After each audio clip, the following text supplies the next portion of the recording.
Well, hi everyone, and welcome again. We are so excited that you guys are joining us during Martial Arts Week.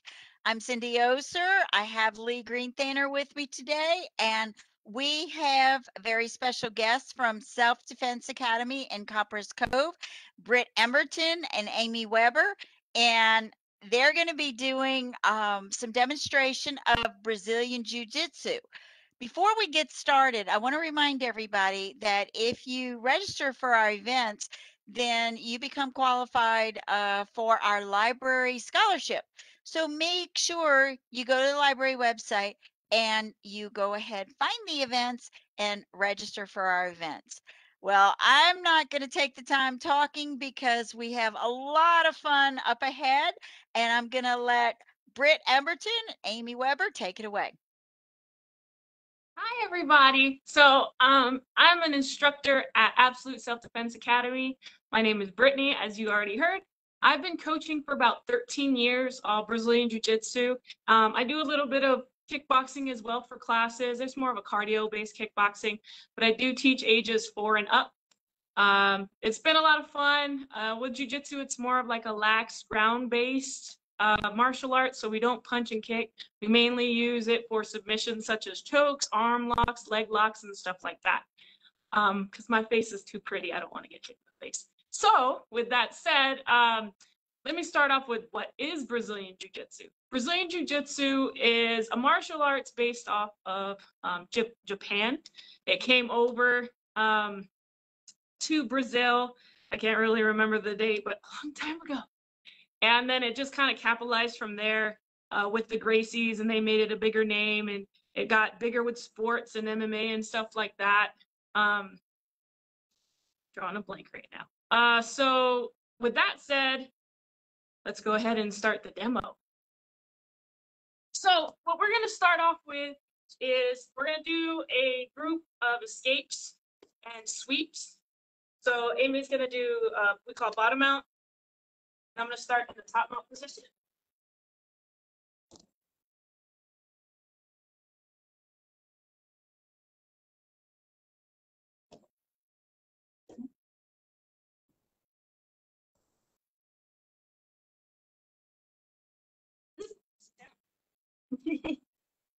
Spit it out of our X. All right. Down and guard.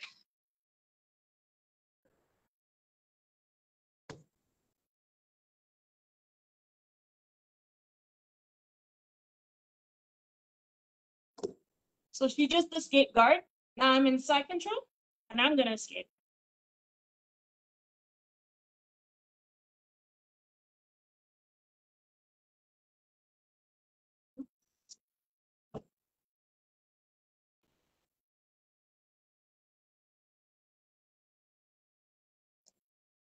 Ready? Scoot down. Ready?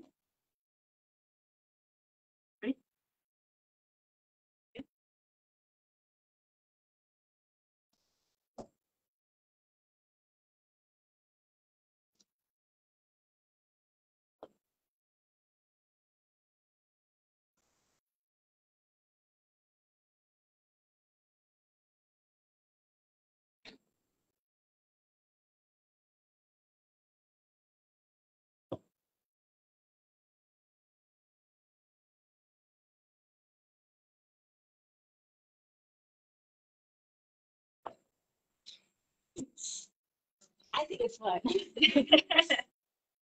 So we just demonstrated a couple of drills that we do in class. We also start from standing originally. So when you guys do tournaments and stuff like that, you start from standing. Jiu-Jitsu is a very good workout, very essence and purity of cardio. So marathon runners, people that do that kind of stuff for a living, come on the mat, their cardio is nothing. And it happens. So it definitely is a good way to lose weight. I'm going to show you guys one throw called Ochigari or Ogashi, which is a hip throw. Yeah, different throws. There's so many different types of throws. So the throw that I'm going to show you guys is called Ogashi. Ready?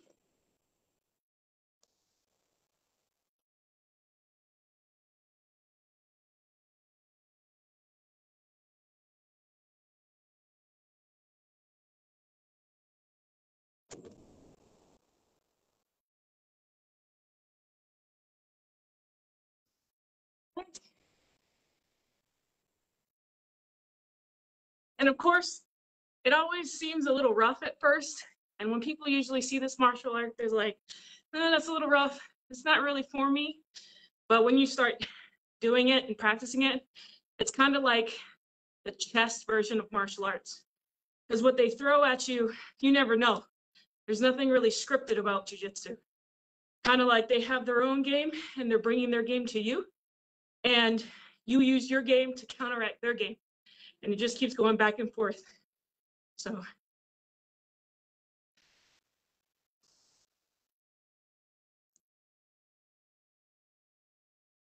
Can I ask a question? Yes, ma'am. All right. Well, in jujitsu, it seems like a lot of what you guys were doing, especially when you were on the floor. Yesterday, Sifu Henderson said something about most fights, if you get attacked, are going to end up on the floor.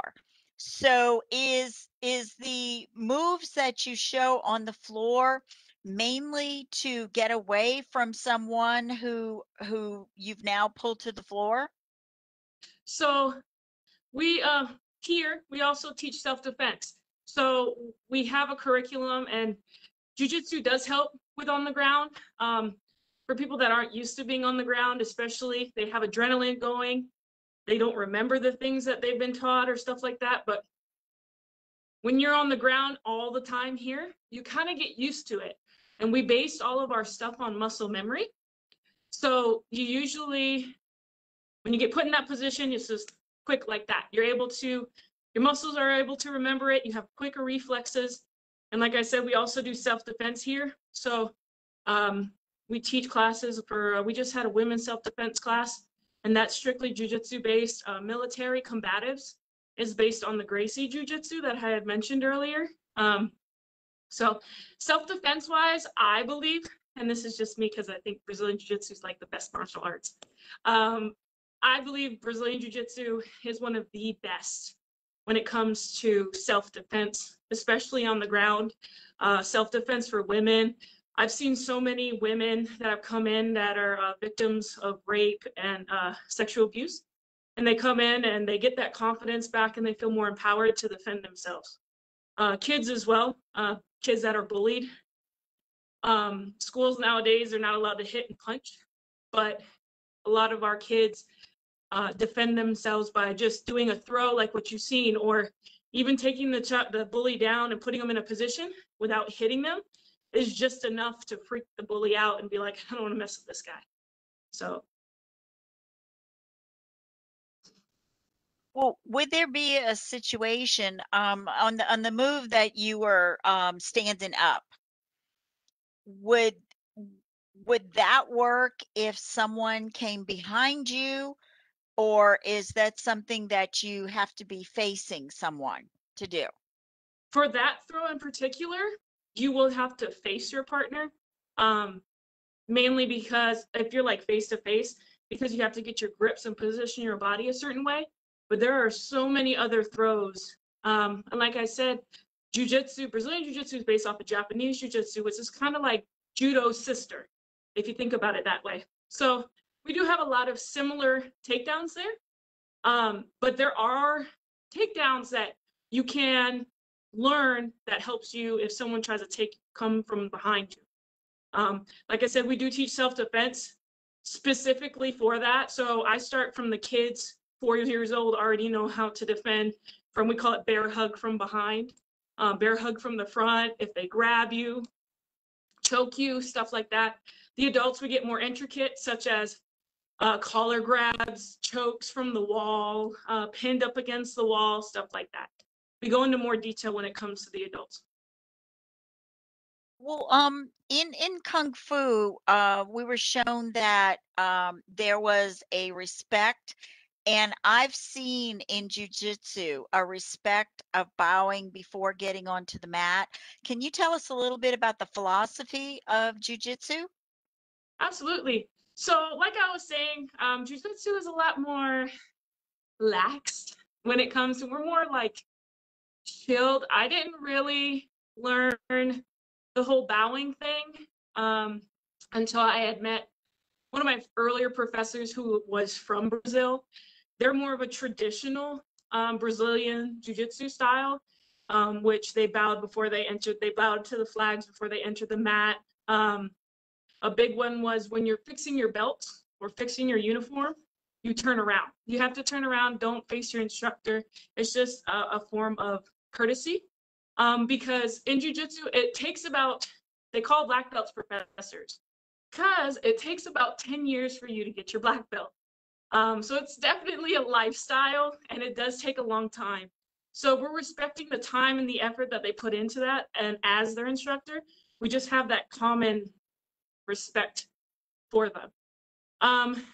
But like I said, I mean, we're called pajama fighters because of how our gis are. They're so loose. We don't press them. We're not as, what's the word? We're like the ragtag kids of jiu-jitsu or of martial arts. Like we're like I said, so laid back. In my academy, I do try to implement some form of tradition, because if my students, especially as being a military town, if my students decide they want to go cross train and go train at another school, because sometimes now each academy is different. Some instructors are okay with their students cross training. This is kind of a controversy, and some professors aren't. For me, because like I said, everybody has their own unique game. I like my students to learn as much as they can. And if they're always rolling against the same students, they can't learn. They get used to everybody else's game. So when they go to another school, they represent me. Kind of like how your mom said to you when you go to school, you represent me, you know, treat your teachers with respect like your parents, you know, and that's what I expect from my students. So I do implement the turning around when you're fixing your belt. I do implement the bowing to your instructor, bowing before getting on the mat, stuff like that. But other than that, I mean, I don't expect your gi to get pressed or anything like that. Our gis are made of a different material because we do fight. We pull on our gis. So our gis are a thicker material. Our collars are thicker, and they actually have foam in the collar. So when you pull, it doesn't rip. That's another thing too. So if you're trying to lose weight, cardio on top of wearing thick clothes. So, yeah, you'll definitely get a workout, but they don't press like that, if that makes any sense. So that's why they call us pajama fighters. Big, baggy, heavy. So Well, you talked about going on tournaments. So, does your studio and other studios have like regular tournaments with each other? so with COVID, of course, that kind of changes things a little bit. But before COVID, pre-COVID, we had tournaments. They have tournaments everywhere. IBJJF is the federation, the main federation for Brazilian Jiu-Jitsu. That's like the grandfather that puts down all the rules and lays the basis for everyone that practices Brazilian Jiu-Jitsu for the most part. They have tournaments, their own set of tournaments. Grappling Industries has their own set of tournaments. Then they have them everywhere, Austin, Dallas, everywhere in the country, countries. They have IBJJF Worlds, where everybody from around the world that practices Brazilian Jiu-Jitsu. I've done web seminars like this from people from Saudi Arabia. Yeah, they're from everywhere. Yeah, Canada, stuff like that. They meet, like I was saying, they meet in Abu Dhabi for Worlds, I think once a year. So yeah, we do tournaments in our academy. Like I said, a lot of academies are different. Our academy is not tournament or competition based. Like I said, we're more relaxed and we kind of enjoy the love of jiu-jitsu, the art of it, versus being a competition school. So we don't make it mandatory for promotions that you have to do tournaments. But if you guys want to do tournaments, we're like, yeah, we'll teach you. You know, we'll put in extra work and stuff like that and help them, guide them through. I've only done one tournament. That's just not my thing. My husband, on the other hand, though, he's a tournament guy. I'm the coach. I'll coach to my little heart content, but he does the tournaments. So Well, if you have like different, do different age groups fight each other? oh yes, so you should see the 4-year-olds go at it. Those are the most cutest little things in the world. So yes, I've had competitors ages 4 and up. It's awesome. It's really awesome. And the girls especially, they're Wolverines. Like the girls are way more aggressive, thank you, aggressive than the boys are. So it's pretty funny watching a girl go against a boy because the boy's like, "Ooh, I don't want to hurt the girl," and the girls are like, "Ah." Yes.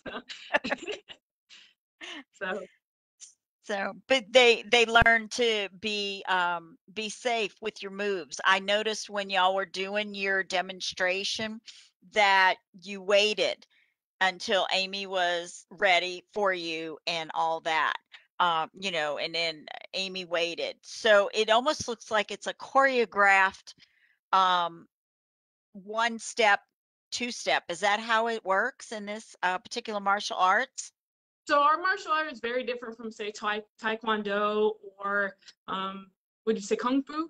Ours isn't really forms, it's more drills. So what we showed you was 2 drills actually we put together to help us, like I said, get that muscle memory, and all you do is keep drilling. I stopped for her when we're drilling because the last thing you want to do is hurt your drilling partner. Same thing goes with the throws. You don't ever want to throw your partner and your partner wasn't ready. We do teach you how to fall properly. We teach you how to do pretty much everything properly. It's funny because when people come in, they're like, "I know how to fall." I'm like, "Do you know?" So we teach you how to do forward falls, backwards falls, sidewards falls. Um, yeah, Amy did the side break fall that you guys saw when I threw her with Ogashi. But drilling wise, yes, I stop in between because you want to get your positioning correct before you do your transitioning. So the rules, there's like golden rules that I tell my kids, position before submission, always, because what will happen is um, if you can't get your positioning right, you can't control your opponent. And if you can't get your positioning and control your opponent, you won't be able to hold the submission long enough to submit them. So yeah, there's stuff like that. Don't hurt your training partners, of course. But when we're actually rolling, that's a different story. It's way more fast paced. It's a lot harder to do demos when it comes to jujitsu because all the flashy moves, you have to use momentum. So when it comes to Brazilian Jiu-Jitsu, it's you use momentum and leverage against a bigger and stronger opponent. So with me doing it to Amy, Amy's way lighter than I am. So it's harder for me to use her weight to help launch me up into, it's like the sweep I used, I would have used her momentum and her weight to help me get on top mount. Same thing goes with escapes, are the same way.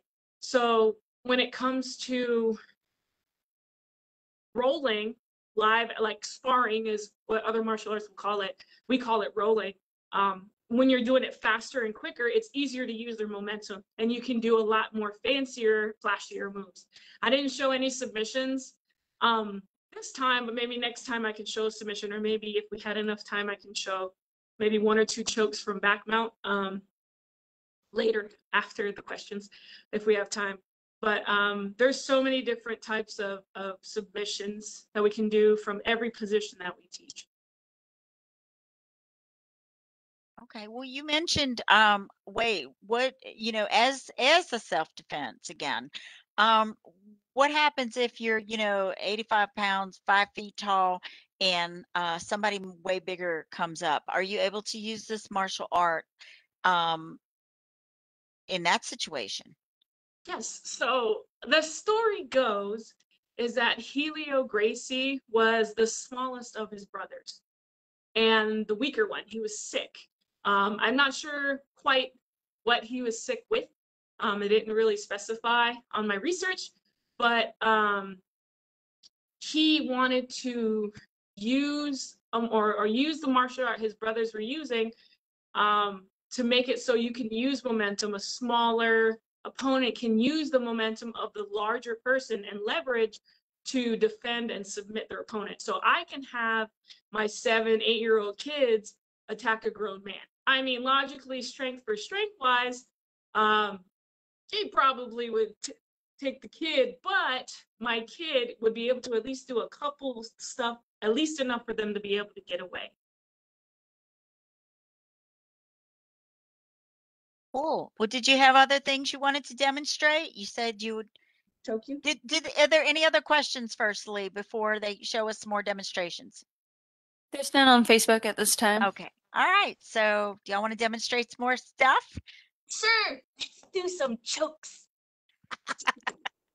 All right, so we're gonna start in back mount. You guys see good? Okay.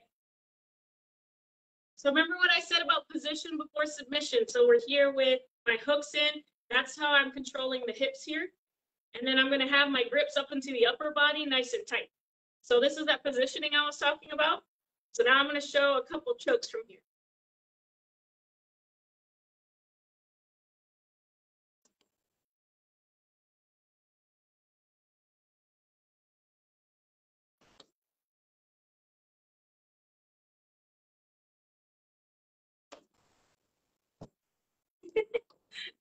There's chokes. Cool. Well, I noticed that Amy like slapped her leg. Is that like enough? Yeah, pretty much. So in jiu-jitsu, you tap your partner to let them know, okay, you got me. Oh, okay. Yeah. Yep. It's when you're right. You don't do it lightly. No, you gotta tap. You actually gotta tap hard. Because like I said, in the heat of the moment, when you're rolling against your partner, your adrenaline's going, music's playing, loud noises, you yelling tap, especially if you're getting choked, you yelling tap, you're not gonna hear you. So you wanna make sure you tap your partner. I actually had a student go out 2 days ago. It wasn't from rolling or anything like that. The choke was really tight. And when it comes to these kind of chokes, they're blood chokes. So blood chokes is when it cuts the circulation off to your brain, so you can still breathe and you won't really know you're gonna go out. It's like you see a black room or a regular room, and then it starts going black like this. You know the old school like Looney Tunes when it went like that, and then you're out, and you just lay there, and then we have to shake your legs. Oh my gosh. So this is definitely an effective way to train your body and your brain into what you need to do in case somebody is choking you or someone is doing something. Yes. Knowing to get out. Are you able to get out? Like I saw you choke Amy, or was Amy able to get out of something like that? Is there a move for that other than Yeah. tapping? Yeah. Yes. So, yeah. So back in the day, my dad used to say, well, don't get caught in that. So when she's in here, I automatically should know that she's going to choke me. So the first thing I know you saw me do it is take my hand and I want to put it here. Because this arm I know is either going to grab my collar or it's going to go around my neck. So I want to create a little space here. Then what I'm going to do is I'm going to take this hand, I'm going to grab her hand, and I'm going to continue to pull this down. I'm making space for me here. Then I'm going to fall to my side, take it back.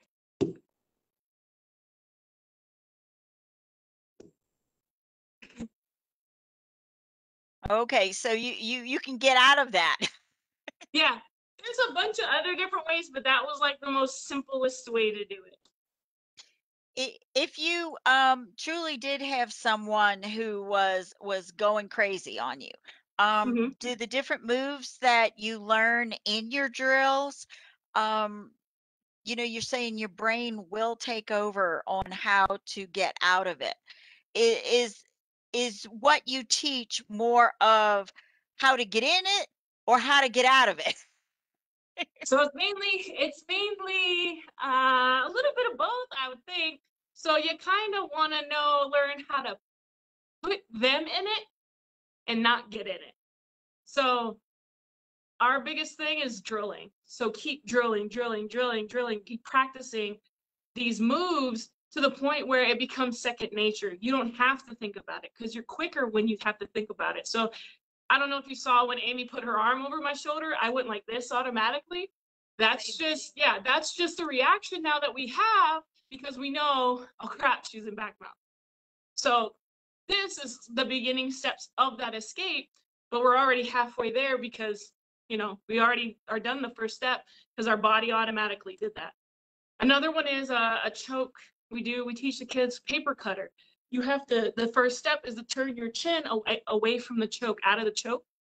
And the kids are already starting to do this, so they're already that one step closer to escaping it. Well, you said that a lot of this is used in the military. Yep. Do you have a lot of military students that come in for this?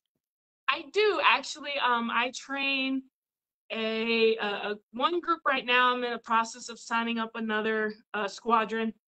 We usually train once a month, and I start them on the basics of jiu-jitsu, and then we start growing from there. They're combatives, so I'm not going to undermine combatives, but their stuff that they learn is to kill people. So it's very loosely based. It's just enough to where if someone does take them on the ground, how do they get into a better position? And then of course the fighting and all that stuff comes with it after. They do know like arm bars and triangles. So when a military gentleman comes in, he goes, I know some combatives. I'm like, so you know enough to get yourself in trouble then. So, and a lot of times they think they know more than they do, but they're about, for us in jiu-jitsu, they're about as equal as a 3rd degree white belt, 4th degree white belt. They haven't had enough training, so they don't really have that muscle memory yet, or the cardio that comes with it. So Yeah, you mentioned belts. So you guys have a progression of belts as well? yep. So the kids' belts, they have way more belts than adults do because they learn a lot differently than adults do. So they have 3 belts for every color that the kids have. So kids is white, gray, yellow, orange, and green. And then they have the half belts, which is gray, white, gray, and then gray, black. So it'd be white, gray, black, and then yellow, white, yellow, black, and then orange, white, orange, black, and so on all the way up to green. But for adults, it's simple: white, blue, purple, brown, black. As soon as they turn 16, then they are considered an adult in the adult class. So then they transfer over to the white, blue, or the blue, purple, brown, black. They don't go back down to adult white. A lot of times in special cases, they'll promote a lot faster, especially if they start younger. So say like a 4-year-old stay with me all the way up till he's 16. Depending on how dedicated he is and how much he trains, he probably could be at least a third degree blue when he turns 16. So say for instance, if a parent signed their kid up or even an adult, what is some of the first things that you focus on in a very first, classes of someone who has no clue what you do? Falls. Falls. Falls are the biggest ones, yes. Because kids take spills all the time, especially with kids. My biggest thing is falls and UPA, which is a top down escape. So even if they was to take the one class and they never signed up, they never like it again, at least they know how to fall, and at least they know how to escape if someone pins them down on the ground and sits on them. That's my biggest thing. So if you were to describe how to fall without hurting yourself, what goes down first? I would say your torso. I wouldn't even say your butt. Sometimes it's your butt, sometimes it's your back. Depends on how you fall and if there's ice. So our biggest thing, if I was to give you clip notes on how to fall properly for your back break fall, you're gonna keep your chin tucked in. That's the biggest thing out of all of it. Your chin tucked in, and don't post back on your hands. So don't do this, because that's how you can mess up a shoulder real quick. And then, of course, whiplash. You can yank your head back. So we always tell the kids to keep their chin in, adults too. Keep your chin in. We tell the kids to put their arms across their chest. And as soon as their shoulders touch the mat, they smack the mat. And it's to help displace the fall. So, you want to fall in? A while. You can do it. I believe in you. I do the They don't want to see your butt. There you go. Yep.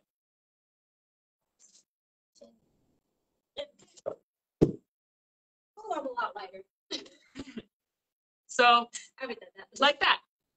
And then she keeps her chin tucked in so she doesn't hit her head on the mat.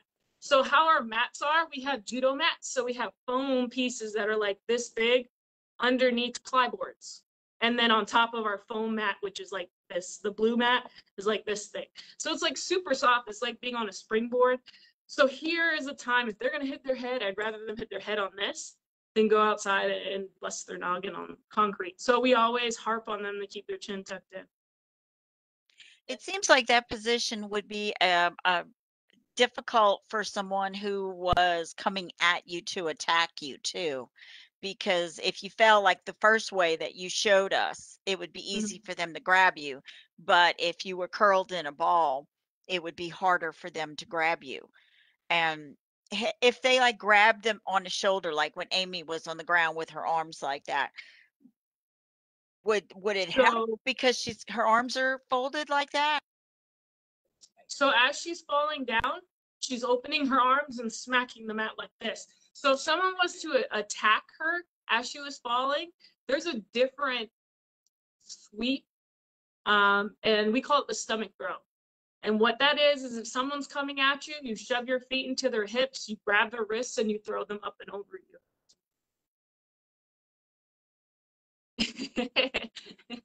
I would demo, but we don't have enough room. That seems extremely effective. It does. I do it to my kids all the time when they try to like run at me. I'm just like, wee. So the kids at your studio get to go fly as well, right? Yeah.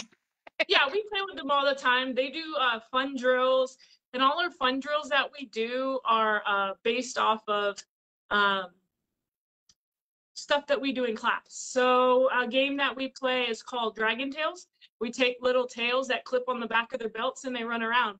And what that teaches them, and I try to snatch each other's tails, what that teaches them not to give their back up, to keep an eye on where your body is compared to where everybody else is. Another one we play is I'll play like freeze dance. So I'll play music and then I'll stop the music and then they have to fall. So stuff like that, just situational awareness. We practice a lot with the younger kids too. That's really cool how you have very creative ways to teach the kids how to do do the things that they need to learn to do in order to protect themselves, but they don't know they're learning. Fun Yes, is always a great way to learn. Yes, it is. We also do one more is probably my favorite out of all of them. It's called the Takedown Game. So there's certain takedowns that we teach them. It teaches them multiple things. They have to go in a circle and they hold each other's gis like this, and they can't let go. So it works the grips and holding the gi while they're doing the takedown. And then they have to use their legs to try to get their people in the circle, everybody else in the circle, down on their butt. So it's fun. The kids enjoy it. It gets pretty crazy sometimes, but it's fun. I played it with the kids and they all bum rushed me and they took me down. I'm still a little bitter about that. Bunch of 7-year-olds took me down, but I'm proud of them. It does teach them how to use the momentum and pull and push to get the person off balance enough to where they can just sweep the foot underneath them. Well, and it sounds like, I mean, so far we're learning like martial arts is sort of it's self-defense, but it's also learning discipline, learning to know your body, learning to know your surroundings. Do you focus a lot with that in your studio? We do, and confidence is a big thing too. I don't mean to make a joke about it, but there's something about knowing you could choke someone and not doing it that makes you so much more confident about it. I don't know, but it is.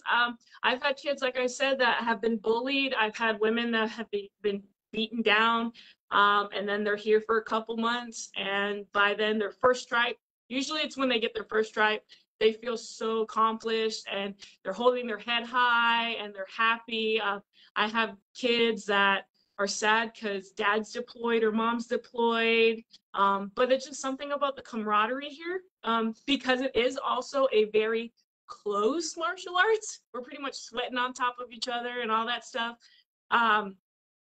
And you would be surprised, a lot of people say that that's not for me, but I've gotten like girly girls in here that have their nails done and stuff. I have eyelashes on, that have their nails done, and then they do it and they fall in love with the martial art. It's just the people. It's one big family. So that's what's interesting about it. So you feel like you have this huge family behind you and helping you and helping you grow. And it's a different kind of world. It really is. Well, this is really cool that you know, you're giving us a glimpse into your studio. Hey Lee, do we have any questions specifically about jujitsu? Or really any? Mm. Lee? Didn't hear you. No, Lee is just it being froze very for short and precise. So, well, I know that you have to. Oh, I know that you said you had to go by 1 o'clock. So I want to. We put the Lee's website information in the comments. And are you taking new students at the moment, Lee? Britt? Yeah, actually, yes, we are. We have a summer special going on. We have, if you're a first responder, military, prior military, anything like that, upon signing up, you get your first month free. Well, actually, that's for everyone, but the first responder, military, and all that stuff, you get your registration fees waived. Everybody gets their first month free upon signing up. We do money-wise, price-wise, I I'm pretty sure for 3 days a week, we are the cheapest in the area. So, because I believe that martial arts and jujitsu and stuff like this should be for everyone. I would never charge anybody something that I wouldn't pay myself. That makes sense. So we are taking in new students. We love having new students. Like I said, I teach ages 4 and up. You can go on the website. You can give us a call. We can set up a trial. Our trials we normally do, and you get a free trial, of course. We do Monday through Thursday because Friday is our roll days, and it's a little bit harder to teach students when the kids are just going ham on each other, and it's very intimidating when you see two kids just duking it out and just rolling around via banshees. But yeah, no, we would love to have new people in the gym join our family and have fun. I do have, I mean, you know, now that I'm like older, I do have to ask, do you have people who are, you know, seniors above 60, and do you break any bones? So I won't lie to you, toes are a big thing. It's not very common, but and that's why we teach you how to fall. A lot of times, if there is an injury, it's because something was not done properly. In the 13, almost 14 years I've coached, I've never had an extreme injury to the point where someone had to be hospitalized. A lot of it was just mainly toes. And there's really nothing you can do about it. I know when. Even my 5 years being Yeah. had 2 people Yeah, 5 years.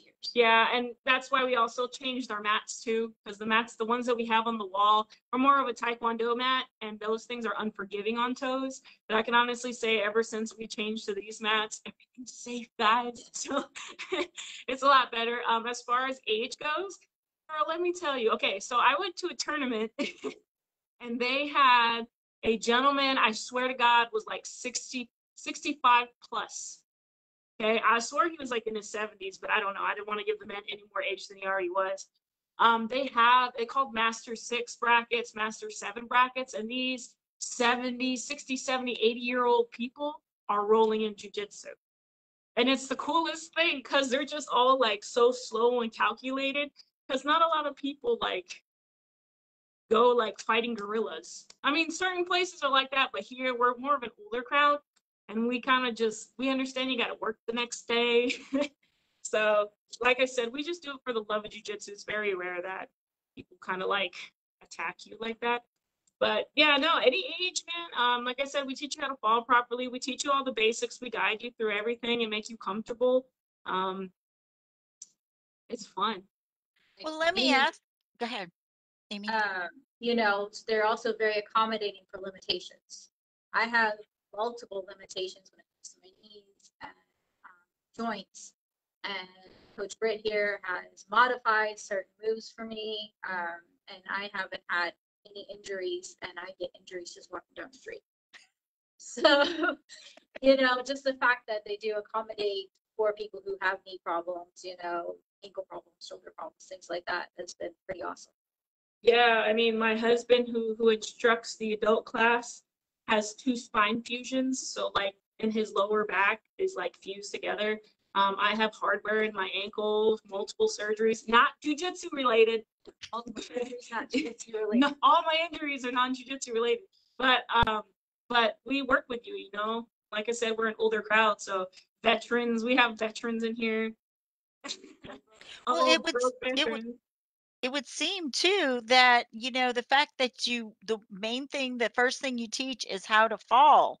It seems like you guys are basically, y'all would be great for people with injuries or people with, you know, seniors in how to fall. That alone is a very important, you know, skill to have when, as you get older.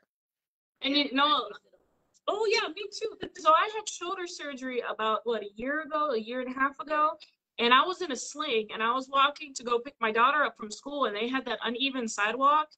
Like,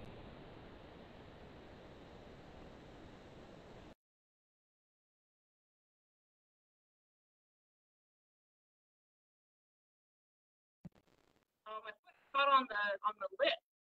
Fell forward. All I could think of was stand on the bring my arm out. So the first break ball we saw like so I just held my hand and I put my forearm out again, and it felt like I was actually so sad, but I was trying to like.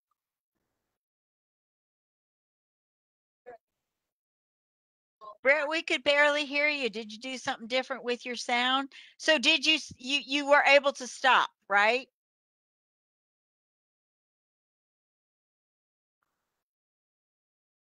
Uh-oh. Can you hear us? Yes, yes. So you were able to stop with your arm in the sling? Yes, I was. We're good. We're good now. So, all right. Well, we want to thank both of you for taking the time to visit with us today. You've given us a great insight into Brazilian Jiu-Jitsu. And, you know, a lot of people, they hear about all these different martial arts and they have absolutely no clue. You know, when they think of martial arts, they think of Jackie Chan, you know, flipping and kicking people in the throat. Jiu-jitsu, they think it's karate. Mhm. Yeah. Yeah.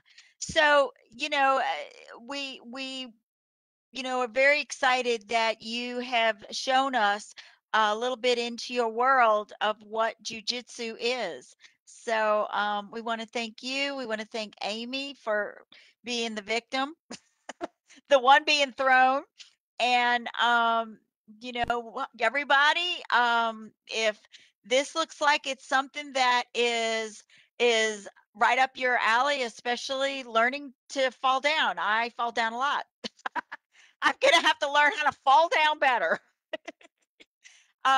So you know, make sure that you check out her website, and we will be featuring another martial arts tomorrow. We're going to be featuring Taekwondo with the legacy martial arts of Harker Heights. And so, you know, make sure you tune in tomorrow at noon.